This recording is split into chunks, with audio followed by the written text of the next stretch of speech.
Arsenal fans tearing their hair out trying to figure out which Spurs and Chelsea stars they're going to root for in the All-Star game. This is the ArsenalVision Post-Match Podcast. My name is Elliot Smith. You can block me on Twitter, Yankee Gunner. Yeah, that's right. Todd Boehly, who has shown, I think, real restraint in the way he's come into English football and taken time to understand the game and the cultures and the tradition. Nah, come on, Leroy Jenkins, baby. Here we go. Let's get in there and be all American up in this place. And, I think his idea for a North-South Premier League All-Star game, obviously a good one. And, all you have to do is try to figure out whether you're going to have more fun rooting for Harry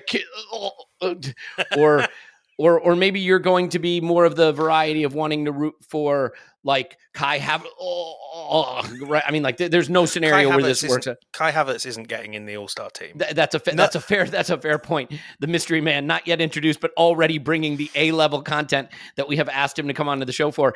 And yeah, it's funny because there was a part of me that's like, Todd doesn't get it. No one wants to root for Harry Kane lined up next to Bukayo Saka and Mason Mount. And then I was like, oh, wait, that's England fans. Like, how do you do that every international break? But yeah, we'll talk about this and more with James Benge here, not just from CBS, but also from friendship and longtime relationship and someone who I'm very proud to call a friend and part of the Arsenal community. Hello, James Benge. Hello, thanks for having me. It's been a little while, but always a pleasure to chat with you guys. Yeah, it's funny. Sometimes I think the people that you just sort of know as a person, we've had a chance to hang out in person, and I have a great deal of respect and admiration for you. And sometimes you're like, you forget to ask those people on the podcast, right? Because you're having, like, I listen to you when you're on other pods or I read your work and I'm like, oh, it's James. And then you're like, wait a minute, I got to get James on here so we can have a chat. So thank you for coming. And like the nature of my job at the moment is I never get to talk about or write about Arsenal as much as I'd like. So I'm sat here waiting for people to invite me onto podcasts. And if you're listening and you have a podcast, just message me. I've not got much on at the moment.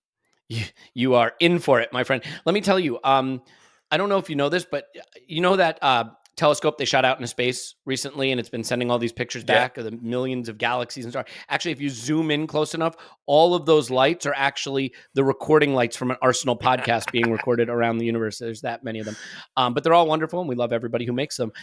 I think I want to start with you just talking general Premier League stuff, and Clive's going to be here, and Paul's going to be here, and we'll get into more of the Arsenal stuff and look ahead to Brentford and all that. But I think let's talk Todd Boehly and Chelsea for a minute. I mean, he floats this idea of an all-star game out there. And look, on the one hand, I get it. Like in America, there are these all-star breaks. They can be fun. They obviously create a lot of revenue for the league. And if you're American and you're in sport, you're thinking revenue, you're thinking resources. I mean, that's just sort of the way they're wired. And I get it.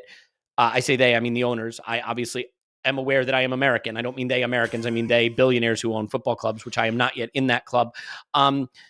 James, I'm curious, like when someone comes into the English game in this manner, I don't get like angry. I just think it's funny. But do you find yourself having that sort of angry response of, here comes a foreigner who doesn't understand our game? Or is it more of just a silly sideshow when someone comes up with these kind of ideas? No, I would certainly lean towards the latter. I find it very funny, not least because, Todd Boehly has got an absolute pasting over the last few weeks. Personally, I think rightly so. I think the way in which they sacked Thomas Tuchel was ass backwards. I mean, not necessarily the sacking of Tuchel. This isn't a Chelsea podcast. We don't need to dive too deep into that. But mostly just spending sort of 15 million euros or whatever it was to buy a player for Thomas Tuchel a week, like a game before you sacked him. Yeah. You would think as the owner, sporting director, chairman, and, he's doing all those jobs at the moment, you'd think after that, and presumably having picked up a newspaper or had someone pick up a newspaper on your behalf, you would go, right, I'm not looking great at the moment. What I should do is just not say anything stupid. And I mean, so like, I don't think the All-Star game is a stupid idea. I really like the idea, but I'm increasingly discovering I'm in a vast minority here. I think it would just be fun. And the other thing I like about it, sidetrack here, I really like the idea that players that maybe aren't going to get in the PFA Team of the Year because there's such a like stratospheric standard, that maybe they would get some sort of acknowledgement. I don't like the North-South thing, but I think it would be great if we were talking about Bukayo Saka as having had an all-star season last season, which he did, but he plays the same position as Salah. He's never getting in the PFA team of the year. But Boehly, it just is. It's tossed off. He, you see him sitting there looking like someone that's going to try and sell you volcano insurance, coming up with these half-baked ideas, talking about £200 million or $200 million for the EFL. It had a slightly Boris Johnson. I saw a tweet go around that was like, "We give 200 million to the EFL. Let's thingy it back or whatever." That, look, to me, is baffling. Yeah, I guess I would say this. A lot of his visionary ideas are being dismissed quickly. The 4-4-3 formation is one that people laughed at, and it obviously just makes sense. If you have an extra man out there, you're going to have an advantage. We'll just have to change the laws to make that happen. But all kidding aside, like I can get behind the idea that an all-star game sounds fun in a disposable sporting culture, right? In a casual sporting culture. And I think America does have a lot of diehard sports fans. Do not get me wrong. I count myself among them. But there is a more casual sporting culture in America where people might tune into an all-star game who don't watch, a game of baseball, or don't watch a game of basketball, or are casually invested. Football's lifeblood, I think, is the diehard loyalist fans, those of us who eat, sleep, and drink this sport. And what makes it so special is its tribalism. And I don't want to see the Arsenal players sharing the pitch with Chelsea and Spurs players. One of the things he gets wrong with this proposal about it being North versus South is the very idea that actually the people we hate the most are the people closest to us, right? The London teams are the ones we have the biggest problems with. I mean, to be fair, don't like United very much, so they're always they're a London team, though, obviously on fan base basis. Yeah, if you go based on where their fans are located, he says doing an Arsenal podcast from the middle of the United States. But I do think that it sort of misunderstands the culture and the spirit of the sport and the tribalism that fuels it. And while they're like, the irony, right, is I'd watch a European all-star game, right? The stars of PSG and Madrid and right. I just don't want it in our league. So I get that I'm sort of a hypocrite. I understand how you could come into the sport and see it making sense. The other thing I'll point out is that you look at a sport like the NFL, for example, that has a sort of all-star game called the All-Pro game. They have to put it at the end of the season to avoid injury and burnout and things like that. And a lot of the players opt out of it to protect themselves. Certainly, Premier League football is not the violent sport that the NFL is, but in much the same way, I think trying to put an extra game in the middle of the season, can you imagine the uproar if a key player got injured playing in an all-star game in January or something? It just, I think that what it reflects is not so much that it's a terrible idea conceptually to a general viewing public. I think it reflects a very superficial understanding of the sport that he now owns a big piece of, which is what's really interesting to me.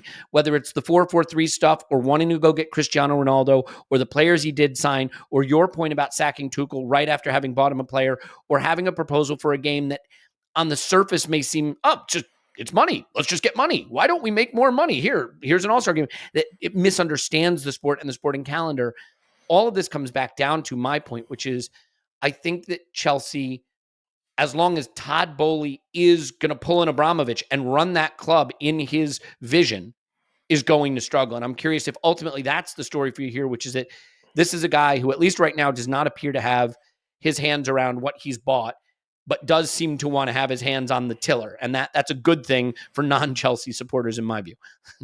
And I think we kind of view people like Boehly, Kroenke, the Glazers, through that prism of sort of, well, they must know what they're doing because they've come from US sports. But kind of, as you explained there, the world there couldn't be more different, really. You have a certain guarantee.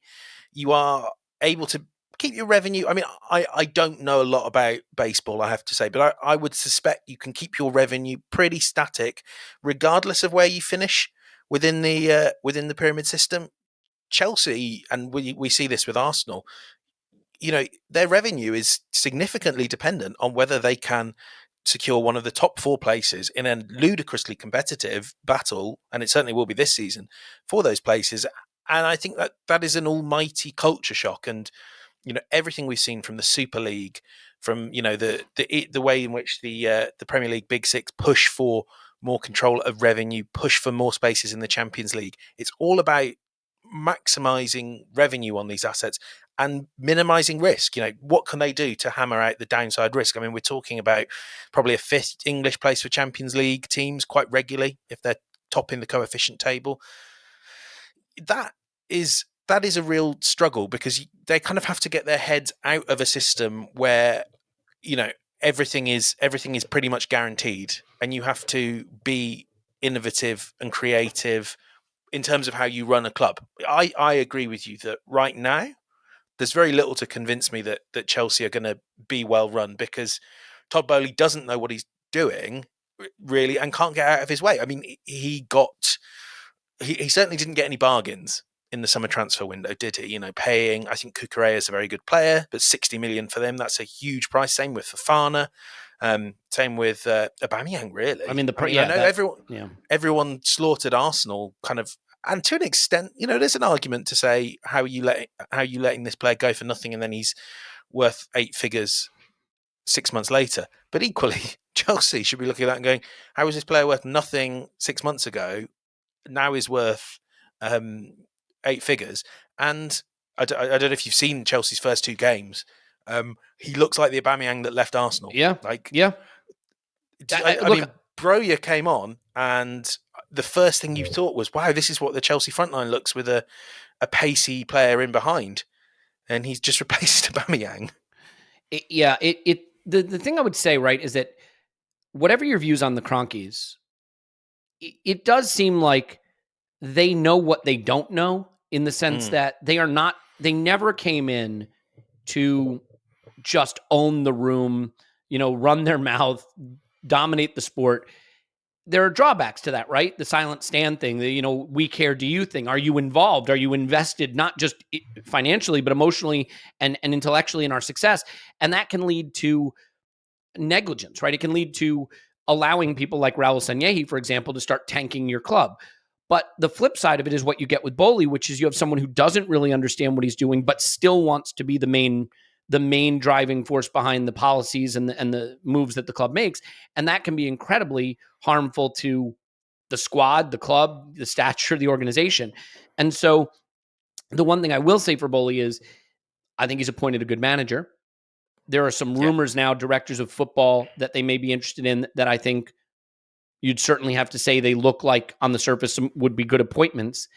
If he lands on the right people and gives them the latitude to do what they need to do, then this conversation may look a little short-sighted. I accept, but at least for right now, I am willing to have a laugh at his expense. I'm willing to have a laugh at their expense. And I think at a minimum, when you spend the kind of money he spent on the kind of trash that he's brought in, that by and large doesn't make the squad much better, and they look right now like they're going to be struggling to be very good this season, I'll take any window of time where Chelsea don't have it firing on all cylinders, right? Because with their resources, any season you get where they're not very good is a season you'll take. Whether Potter can turn that around, I have a lot of faith in his talent, but I am still a believer that squad sack managers. So it really just depends on whether he's got something he can work with there. Just one final word on that. And I guess maybe as, from your nationality, you can appreciate this as well. Just a final thought on Boehly. It is baffling that effectively he let Christian Pulisic, among others, sack Thomas Tuchel. I mean, I know we all say these things about how, the squad ultimately, as you were saying, the squad sack managers and players ultimately are more important than managers.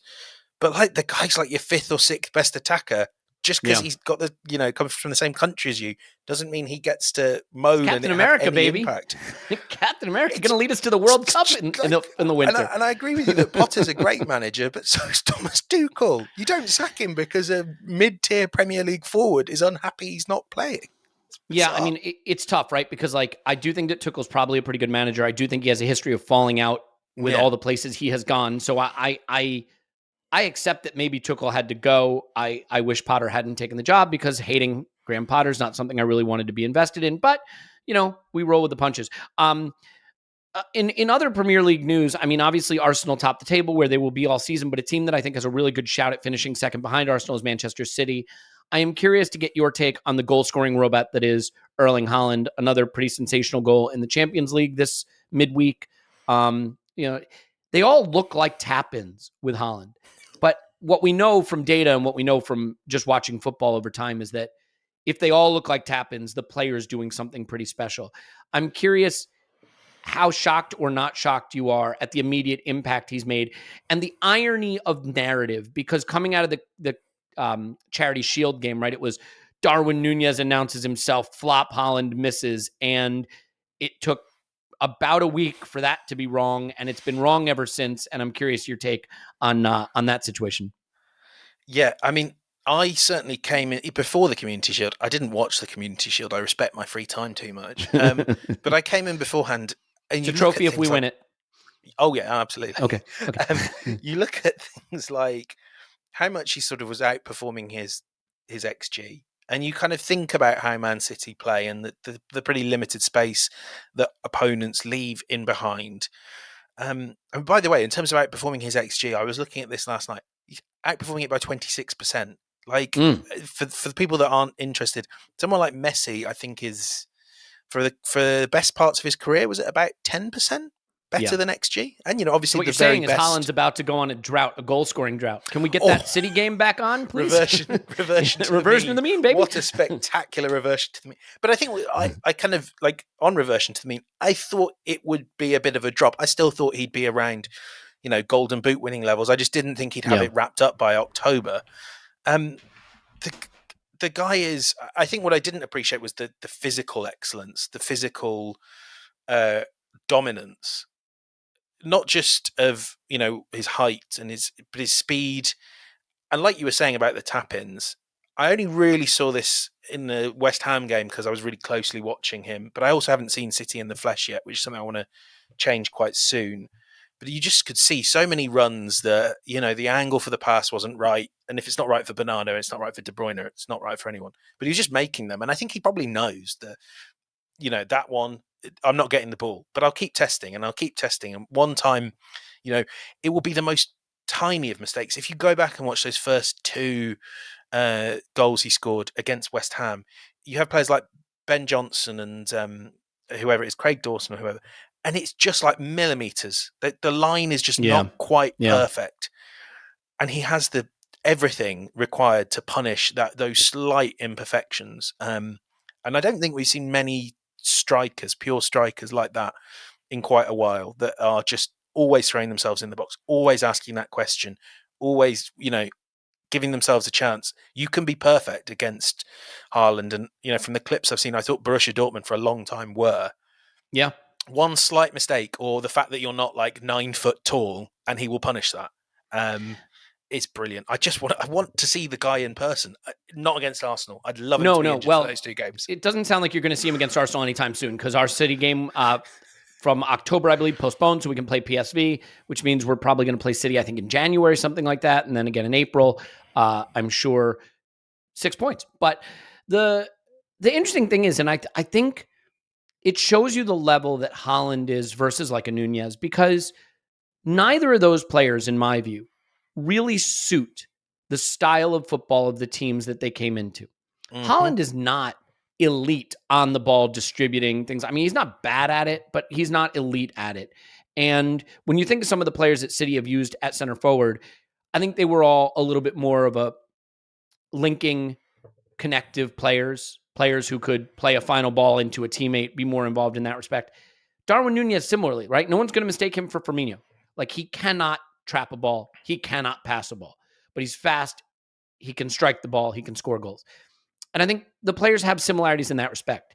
The difference is Haaland is so elite that whatever the failings in his game, or deficiencies is too strong a word, but the qualities he doesn't possess that Man City might have missed are massively outweighed by the goal-scoring contributions he makes.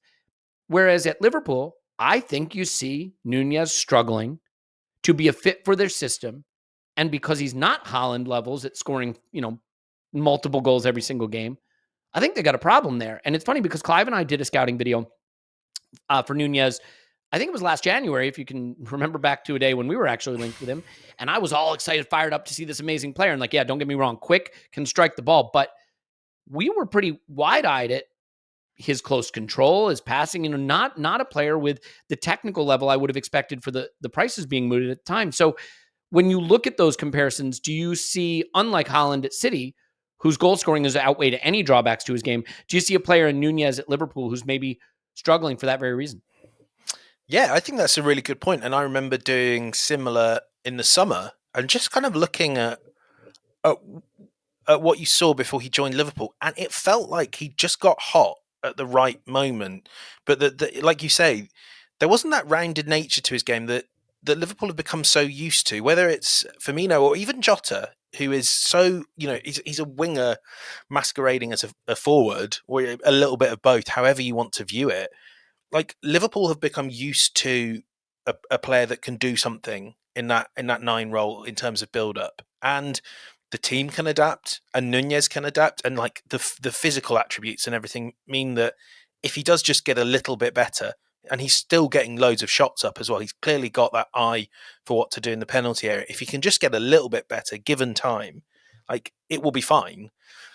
But I agree that, like you say, he isn't of that sort of freakish standard that right, you can gloss over every single deficiency. It is an issue at the moment that Klopp doesn't seem to feel entirely convinced that Nunez can lead the line yet. I thought they were a lot better with Jota even than they were with Nunez. So it's kind of good then to, if you swing it back to an Arsenal perspective, it's good to have someone that can do a little bit of everything, even if, maybe they've not got the elite. Well, at the moment they look like they do. They have the elite shot-getting qualities of a Nunez and a Haaland. I mean, Gabriel Jesus wouldn't swap him for anyone except Haaland. No, absolutely. And so I guess that leads me to the bad place, which is if Liverpool are potentially maybe at the end of the cycle, and they've been pushed so hard, so many games for so many seasons, taking its toll on players, new players maybe struggling to integrate a bit. City may run away with this league in the end. They haven't done it yet. Chelsea probably in a down cycle. I certainly think United's resurgence overstated by the fact they got a couple of counterattacking goals against Arsenal. And we saw them struggle in Europe. Obviously, I think they lost to Sociedad in the Europa League last week. That leaves us to the bad place, which is, I guess, where we can start to wrap up our part of this conversation, which is Tottenham. I'm not convinced. I have never been convinced that Conte ball can win a league, can even really take you near those heights, because I still think a team that doesn't want the ball, that isn't elite at shot creation, that is going to try to counterattack you, is going to find too many games where they just don't break down the opposition, don't get what they need. And I think when I look at the way they play and their style of play, of course, the funny thing is, I think they're going to be good in big games, because the teams that will come out and attack them will let them do the thing they're good at, which is kick it long to Kane or kick it long to Son, win the first ball, play a good second ball, get in quickly and try to score. I don't know, James, like I'm not as worried, but on some of the WhatsApp groups I'm in, or Twitter or Discord, there's little whispers of worry. Where are you on Tottenham as a threat? That they could win the title. I mean, look, I won't name Clive, but I think he's worried about it. But I don't want to humiliate the person that is Clive that is worried about it, so I won't name Clive. But he's just worried. That's why his friends call him Whiskers. I guess what I'm asking you is, do you think that team has the staying power to again be a threat to us for a top 4 position, and then also potentially push beyond that? What's your take on Conte Spurs? I mean, other than that, they're shit and they get battered everywhere they go. Threat for top 4, definitely, kind of for some of the reasons you laid out there as well. I think a lot of other teams are in quite a iffy place, although I'm not sure about Liverpool. I'd rather be the last person saying they're great than the first person saying they've fallen off the cliff. But what intrigues me about them of late, the start to the season, it has been a bit plodding, it has been a bit heavy going, and kind of like Arsenal, they've not had a huge number of tests. They obviously did. They weren't great against Chelsea away. They got very lucky there, I thought. If Heung-min Son, and it's 8 games, it's a tiny sample size, but it hasn't looked great as a raw finisher. If Heung-min Son isn't the Heung-min Son of old, and it can happen, and like what we're seeing are the signs you'd expect to see if Heung-min Son was not the player he was at 26, 27.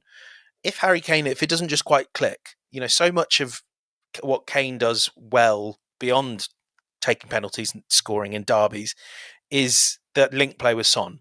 And like, if that's kind of off, it's not like Spurs have a huge amount else going for them. They don't have, as you said, the midfield that can just say, we will dominate this game. We will kill you with possession for 30 minutes. You know, for the next 30 minutes, we're 1-0 up. You'll hardly see the ball. I mean, they do have more options this season. Obviously, you have to say Kulusevski has been a really excellent addition. Richarlison his way to 15 or so Premier League goals or however many. And so I think I kind of still have them penciled in for top four, and I think it will be very close between Spurs and Arsenal in terms of final league positioning. But I do think I can see Spurs, like as you say, they'll take points off the big teams, but I think there will be games where they are just driven to distraction by a Southampton or a Villa, and they can't break them down, and it's 0-0. And maybe sometimes they will, because you've got Kane and Son. But I think there'll be more drop points there than an Arsenal will, who look like a team that can kind of go to the lower half of the Premier League and just swipe them aside. We'll see about that. So, yeah, I mean, title, no, not having that. I do think, much as I hate to burst the Arsenal bubble, I do think that City are going to pull away very soon. I mean, from an Arsenal perspective, it would be great for morale, for the sense of the club, if they could just still be in touch come Christmas. Or well, no, it's not even Christmas, is it? It's 2 months. Can you just keep? Can you just take a look at some of the games in those 2 months? Though it's a big ask. Yeah, it's a big ask. Yeah. It's going to be tough. But like, no, Spurs title, not a chance.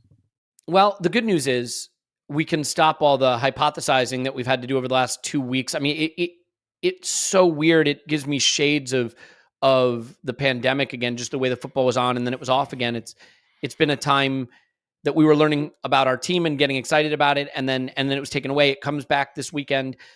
I feel bad because we're wrapping up our section, and you started the pod by saying you don't get to talk about Arsenal much, and I've had you on and you haven't talked about Arsenal at all. So I'll give you 90 seconds to tell me your thoughts ahead of a really tricky fixture at the weekend, away to Brentford. Obviously, to whatever extent we might have some rust on us, they would too. So do you have any easily summarized thoughts on what could be a difficult away trip? Oh, I think it will be difficult. I think it would be really good if Thomas Partey's able to be involved from the off, obviously back in full training. And I think, that helps a lot. And you've got to find the silver lining that's been in the cloud of the last few weeks. And I think it's that. Also, let's be honest, that Brentford game loomed large over all of last season. There was so much internal disappointment about the way in which Arsenal were instructed to play. But also, obviously, the way it started, that really frustrating narrative. And I think to an extent, as much as it's just playing a lower mid-table team away from home, I think there could be a win here, and a convincing win would really put a few demons to rest and would change the story about Arsenal. So it will be tough, but I think if you go there and win, it's going to be a lovely little fillip going into the international break. Yeah, I guess the one upside, whatever rust you think is on the team, we aren't coming into this game having played in midweek and them having had the week to train, right? Like both teams will have had plenty of time to prepare for it. So we're going to be evenly matched in terms of preparation and rest. So that could be a benefit. All right. Clive and Paul chomping at the bit to talk Arsenal. James doesn't really care to talk Arsenal, so we didn't really spend any time doing that. I am kidding, and I am sorry, James. I probably should have mentioned beforehand that we weren't going to necessarily get a chance to get into it too much, but we will have you on much sooner next time, and definitely to talk specifically Arsenal. Sound good? My pleasure. Yeah, no, it's always good fun chatting with you guys. Yeah, it's great to see you. James on Twitter @James Benge. Please follow him there. We're going to bring in Clive and Paul.